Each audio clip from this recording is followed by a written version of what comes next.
নিমতলী থেকে যুক্ত হচ্ছেন সহকর্মী আরিফুল ইসলাম, কথা বলবো তার সাথে। আরিফ, নিমতলী দুর্ঘটনায় নিহতদের স্মরণে কি কি কর্মসূচি থাকছে? আওয়ামী লীগ সদস্যদের যাওয়ার কথা, সেখানে নেতাকর্মীদের সর্বশেষ কি তথ্য আছে আপনার কাছে?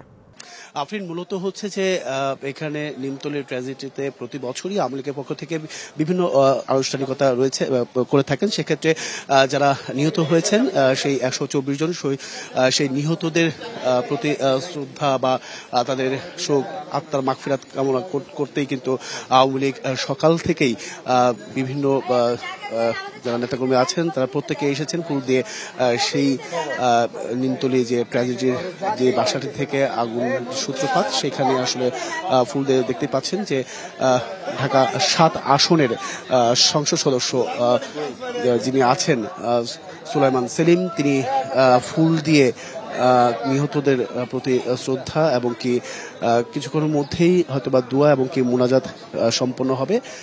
তো সেক্ষেত্রে এই যে 124 জন নিহত হয়েছেন, তাদের প্রত্যেকের পরিবার এই আজকের এই দিনটার কথা মনে করলেই তারা আতঙ্ক এখনো তাদের আসলে ধেয়ে বেড়ায়।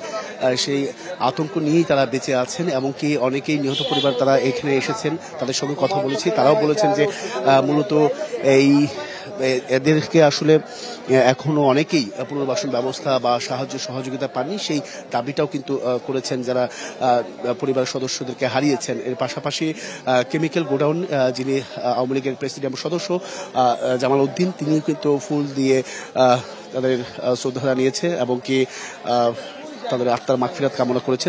তাকেও জিজ্ঞাসা করা হয়েছিল যে এইখানে যে পুরান ঢাকায় তাদের কেমিক্যাল গোডাউন রয়েছে কিনা বা এখনো এখান থেকে সরানো হয়েছে কিনা। তিনি দাবি করছেন যে মোটামুটি অনেক জায়গা থেকেই সরিয়ে ফেলা হয়েছে, তবে এখনো পুরোপুরি সরিয়ে ফেলা হয়নি। সেই বিষয়টা আসলে সংশ্লিষ্টরা কাজ করছেন বলে তারা দাবি করছেন।